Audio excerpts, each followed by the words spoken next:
My dear students and parents, this is Daniel and welcome back to our channel. Tamil Nadu medical selection கமிட்டியினுடைய first round of counselling schedule release பண்ணிட்டாங்க. எப்போ இருந்து ஆரம்பிக்க போகுது? நாளையிலேருந்து start ஆக போகுது. ஸோ 13ஆம் தேதியிலேருந்து choice filling, choice locking, registration இந்த மாதிரி நிறைய விஷயங்கள் உள்ள இருக்குது. ரிசல்ட் எப்போ வரும், அதுக்குள்ளே எப்போ நம்ம ரிப்போர்ட் பண்ணணும், எல்லா விஷயமும் தெளிவாக கொடுத்துருக்குறாங்க. இந்த வீடியோவில் எல்லாத்தையும் எக்ஸ்பிளைன் பண்ணுறேன். ஃபர்ஸ்ட் டைம் நம்ம வீடியோக்கு வந்திருக்கீங்க அப்படின்னா மறக்காமல் சேனலை சப்ஸ்கிரைப் பண்ணி வச்சுக்கோங்க. அண்ட் கூடவே நோட்டிஃபிகேஷன் ஐக்கானையும் ஆன் பண்ணி வச்சுக்கோங்க. இது தமிழ்நாடு மெடிக்கல் செலெக்ஷன் வெப்சைட்டில் நம்ம இருக்கிறோம். இதில் பார்த்தீங்கன்னா யூஜி கோர்சஸில் ரவுண்ட் 1 ஆன்லைன் கவுன்சிலிங் ஷெட்யூல் அப்படிங்கிறது கொடுத்துருக்காங்க. இப்போ கொஞ்சம் நேரத்துக்கு முன்னாடி நம்ம ஒரு வீடியோ அப்படிங்கிறது போஸ்ட் பண்ணியிருந்தோம். அந்த வீடியோவில் நம்ம வந்து ரேங்க் லிஸ்ட்டில் ஒரு சின்ன அடிஷ்னல் அடண்டம் கொடுத்துருக்காங்க அப்படிங்கிறத சொல்லியிருந்தோம். இப்போ அண்டு நம்ம பிடபிள்யூடி கேட்டகரி ஸ்டூடெண்ட்ஸுக்கு provisional list of eligible candidates யாருங்கிறத கொடுத்துட்டாங்க அப்படிங்கிறத பார்த்தோம். இப்போ வரைக்கும் NRI quota, Telugu minority, Christian minority, Malayalam மைனாரிட்டியில் எலிஜிபிள் கேண்டிடேட்ஸினுடைய லிஸ்ட்டுங்கிறது கொடுக்கல.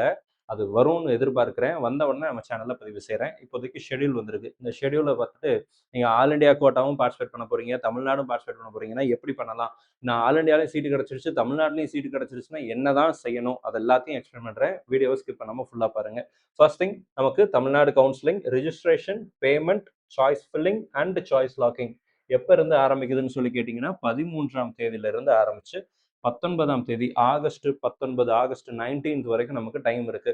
ஃபர்ஸ்ட் ரேங்க்ல இருந்து கவர்மெண்ட் கோட்டா ஃபர்ஸ்ட் ரேங்க்ல இருந்து 35,926 ரேங்க் வரைக்கும் all the candidates from 705 first மார்க்ல இருந்து 177 அந்த குவாலிஃபைங் மார்க் வரைக்கும் இருக்கக்கூடிய எல்லா மாணவர்களையும் அழைத்திருக்கிறாங்க. மேனேஜ்மெண்ட் கோட்டாலையும் அதே மாதிரி ஃபர்ஸ்ட் ரேங்க்ல இருந்து 26,956 கேண்டிடேட் வரைக்கும் உள்ள குவாலிஃபை பண்ணியிருக்காங்க. ஃபர்ஸ்ட் மார்க் 693, குவாலிஃபைங் மார்க் வந்து 177. ஸோ இப்போ இதான் ரிஜிஸ்ட்ரேஷன் இதுங்க. இப்போ இந்த ரிஜிஸ்ட்ரேஷனுக்கு அப்புறம் பார்த்தீங்க அப்படின்னா ப்ராசஸிங் ஆஃப் சீட் அலாட்மெண்ட். இந்த டைமுக்குள்ள நம்ம என்னென்ன செய்யணும்னு சொல்லி கேட்டிங்கன்னா we have to do the registration. ரிஜிஸ்ட்ரேஷன்னா do you want to participate in the round 1 counseling? அவ்வளோதான். இதுக்கு முன்னாடி போட்ட மாதிரி ஆல் இண்டியாவுக்கு பண்ண மாதிரி தனித்தனியாக எல்லாம் நீங்கள் உங்களுடைய எல்லா டீட்டெயில்ஸும் திரும்ப கொடுக்கணும் அப்படிங்கிறதெல்லாம் இல்லை. உங்களுடைய அப்ளிகேஷன் நம்பர், பாஸ்வேர்டு கொடுத்து லாகின் பண்ணிடுங்க. தமிழ்நாடு கவுன்சிலிங் அப்ளிகேஷன் நம்பர் இருக்கும் இல்லைங்களா, அந்த அப்ளிகேஷன் நம்பரையும் பாஸ்வேர்டையும் கொடுத்து லாகின் பண்ணால் டெமோ போடுறேன். டெமோ பார்த்துட்டு எந்த மிஸ்டேக்கும் இல்லாமல் கவுன்சிலிங் ரிஜிஸ்ட்ரேஷன் பண்ணி சாய்ஸ் ஃபில் பண்ணுங்கள்.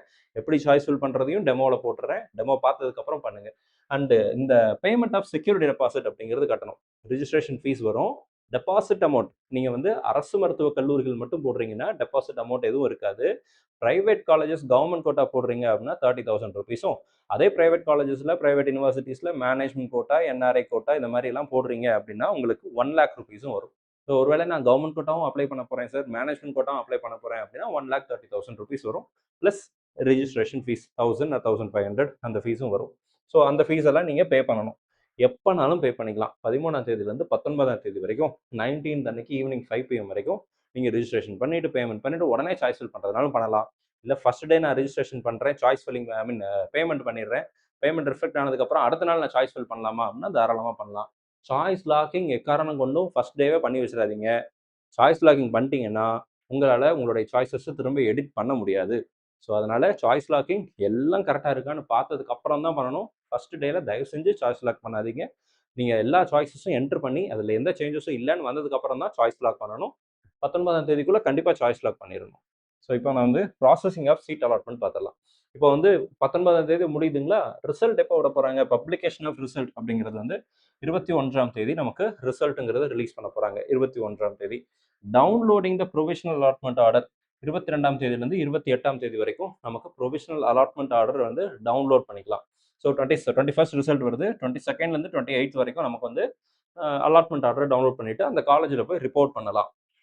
டேட் ஆஃப் ஜாயினிங் 23rd 28 வரைக்கும், சரிங்களா. 23rd 28 வரைக்கும் நீங்கள் 28 ஈவினிங் 5 PM நீங்கள் அந்த காலேஜில் ஜாயின் பண்ணி ஆகணும். அதை வந்து இந்த இடத்துல முக்கியமாக வச்சுருக்கிறாங்க, ஞாபகத்தில் வச்சுக்கோங்க. இப்போ நான் ஆல் இண்டியா கோட்டாவும் போட்டிருக்கேன் சார், நான் என்ன பண்ணுறது அப்படின்னு கேட்டால், ஆல் இண்டியா சாய்ஸ் ஃபில்லிங் நாளைக்கு தான் ஸ்டார்ட் ஆக போகுது. இப்போ தான் வீடியோ போட்டோம். ஸோ ரிசல்ட்டில் ஷெட்யூலில் there might be some changes. If not, all India கோட்டாவுடைய ஷெட்யூல் பார்த்தீங்க அப்படின்னா இங்கே ஆல்ரெடி இருக்கும். யூஜி மெடிக்கல் கவுன்சிலிங், எஸ் இந்த இடத்துல பாருங்கள், கவுன்சிலிங் ஷெட்யூலில் ஃபர்ஸ்ட் ரவுண்டில் ரிசல்ட் எப்போ வரப்போகுது பாருங்கள், 17ஆம் தேதி ரிசல்ட் வரப்போகுது. 18ஆம் தேதியிலேருந்து 22ஆம் தேதி வரைக்கும் ஆல் இண்டியா கோட்டாவில் ரிப்போர்ட்டிங் பீரியட் இருக்குது. நமக்கு தமிழ்நாடு ரிசல்ட் எப்போ வருது, 21ஆம் தேதி. ஸோ 21st வந்து நமக்கு தமிழ்நாடுனுடைய ரிசல்ட் வந்துடும். தமிழ்நாட்டில் கிடைச்ச காலேஜையும் ஆல் இண்டியால 17ஆம் தேதி ரிசல்ட் வந்த காலேஜையும் கம்பேர் பண்ணி பாருங்க. உங்களுக்கு புடிச்ச காலேஜ் ஆல் இண்டியா கோட்டானா, அந்த ஆல் இண்டியா கோட்டால 22ஆம் தேதி போய் என்ன பண்ணிடுங்க, 21ஆம் தேதியோ, 22ஆம் தேதியோ போய் ஜாயின் பண்ணிடுங்க. இஃப் இட் இஸ் நாட், இல்ல எனக்கு பிடிக்கல, தமிழ்நாடு தான் பெட்டர் அப்படின்னா, இத தூக்கி ஓரமா வச்சுட்டு, come back to Tamil Nadu counselling. 23ஆம் தேதியிலேருந்து 28ஆம் தேதிக்குள்ள உங்களுக்கு பிடிச்ச ஒரு நாள்ல போய் அட்மிஷன் போட்டுக்கோங்க. இவ்வளோதான் ப்ராசஸ். ரொம்ப சிம்பிள். சரிங்களா? இதுல சில விஷயங்கள் எல்லாம் இந்த இடத்துல ஹைலைட் பண்ணியிருப்பாங்க. இம்பார்ட்டன்ட் இன்ஸ்ட்ரக்ஷன்ஸ் என்னென்னங்கிறத பாருங்க. ₹500 registration fees for government quota, ₹1000 for management quota கட்டணும். செக்யூரிட்டி டெபாசிட் கவர்ன்மெண்ட் மெடிக்கல் காலேஜஸ்க்கு கிடையாது, கவர்ன்மெண்ட் டென்டல் காலேஜஸ்க்கு கிடையாது, government quota in self financing, அதாவது பிரைவேட் மெடிக்கல், பிரைவேட் டென்டல்ல கவர்ன்மெண்ட் கோட்டா போடுறீங்கன்னா ₹30,000. மேனேஜ்மெண்ட் கோட்டா போட்டா ₹1,00,000 வரும்.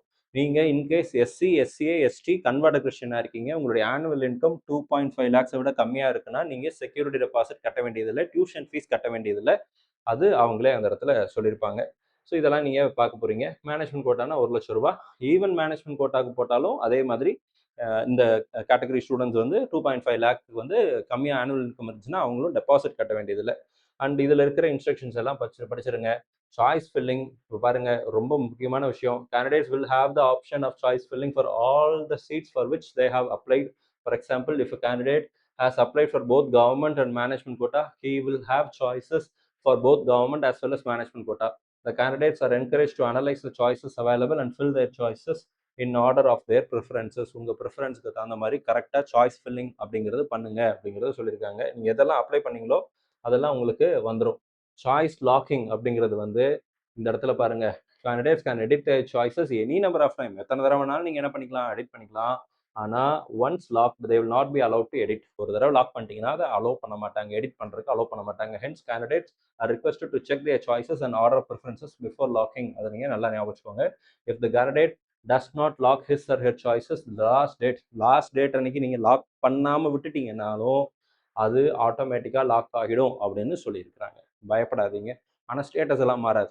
அப்போ நீங்கள் as a parent, as a candidate, it is your responsibility to log. ஒருவேளை ஏதோ அன்அவாய்டபிள் சுச்சுவேஷனில் லாக் பண்ண மறந்துட்டீங்கன்னாலும் நாங்கள் லாக் பண்ணிக்கிறோம் அப்படின்னு அவங்க சொல்லியிருக்கிறாங்க. அவ்வளோதான். ஸோ அதனால் நீங்கள் லாக் பண்ண வேண்டாம் அப்படின்லாம் இருக்காதீங்க, லாக் பண்ணிட்டுங்க. Seat matrix for the course கூடிய விரைவில் அனௌன்ஸ் பண்ணுவாங்க. Selection committee does not take any responsibility for connectivity error and procedural error.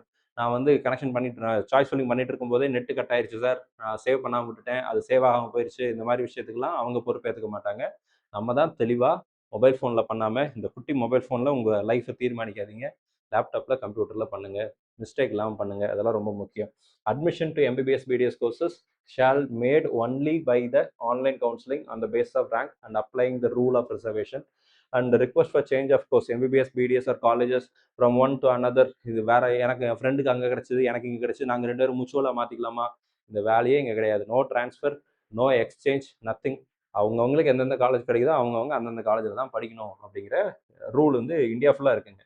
Instruction for downloading allotment order. நீங்கள் அலாட்மெண்ட் ஆர்டர் டவுன்லோட் பண்ணும்போது நீங்கள் ஆன்லைனில் டியூஷன் ஃபீஸ் பே பண்ணணும். Debit card, credit card, அது net banking use பண்ணி நீங்கள் tuition fees pay பண்ணிவிட்டு allotment ஆர்டரை டவுன்லோட் பண்ணிக்கலாம்.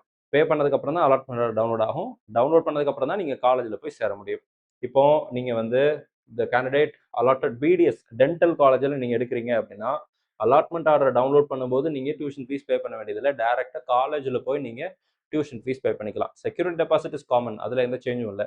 அடுத்ததாக fees structure is available in tnmedicalselection.org போடுவாங்க. இதுக்கு முன்னாடி போட்டிருக்கிறாங்க, இதுக்கப்புறம் போடுவாங்க. அண்ட் உங்கள் அக்கௌண்ட்டில் சஃபிஷியன்ட் ஃபண்ட் இருக்கான்னு வச்சுக்கோங்க. எக்ஸ்பேண்டட் கிரெடிட் லிமிட் இருக்கா அப்படிங்கிறத செக் பண்ணிக்கோங்க. நீங்கள் டியூஷன் ஃபீஸ் பே பண்ண போகிறது ₹4,50,000னா ₹4,50,000 உங்களுடைய டிரான்சாக்ஷன் லிமிட் வரணும். ₹15,00,000 டியூஷன் ஃபீஸ் மேனேஜ்மெண்ட் கோட்டாக்கு போட போறீங்கன்னா உங்கள் டிரான்சாக்ஷன் லிமிட்டில் ₹15,00,000 மேலே இருக்கணும். ₹27,00,000 என்ஆர்ஐ கோட்டா எடுக்க போறீங்க, டியூஷன் ஃபீஸ் பே பண்ண போறீங்கன்னா உங்களுடைய டிரான்சாக்ஷன் லிமிட் ₹27,00,000 மேலே இருக்கணும். உங்கள் பேங்க் மேனேஜரை பார்த்து இதெல்லாம் எக்ஸ்டெண்ட் பண்ணி வச்சுக்கோங்க. இந்த allotted candidate should download the allotment order. அந்த டைமுக்குள்ள அலாட்மெண்ட் ஆர்டர் டவுன்லோட் பண்ணணுங்க. டவுன்லோட் பண்ணலைன்னா அந்த சீட் உங்கள் சீட் கிடையாது. நீங்கள் காலேஜில் போய் சேரும்போது reporting to the allotted college என்ன பண்ணணும்? Candidate should produce the original certificates in person at the time of joining on the selected candidates. சரிங்களா? நீங்கள் வந்து ஒரிஜினல் டாக்குமெண்ட்ஸ் எல்லாத்தையும் அந்த காலேஜில் கொடுக்கணும்.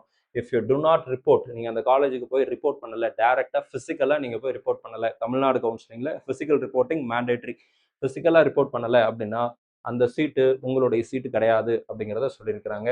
ஸோ அதையும் இந்த இடத்துல தெளிவுபடுத்தியிருக்கேன். அந்த candidate selected for admission should give a self declaration form. ஒரு செல்ஃப் டிக்ளரேஷன் ஃபார்ம் அப்படிங்கிறது நீங்கள் கொடுக்கணும். அதில் வந்து for future of selection admission நான் கொடுத்துருக்கிற டேட்டாலாம் கரெக்ட் தான். அதில் எந்த இதுவும் இல்லை. அனெக்சர் இருக்குது, நான் உங்களுக்கு காமிக்கிறேன், அப்புறமா காமிச்சிடுறேன்.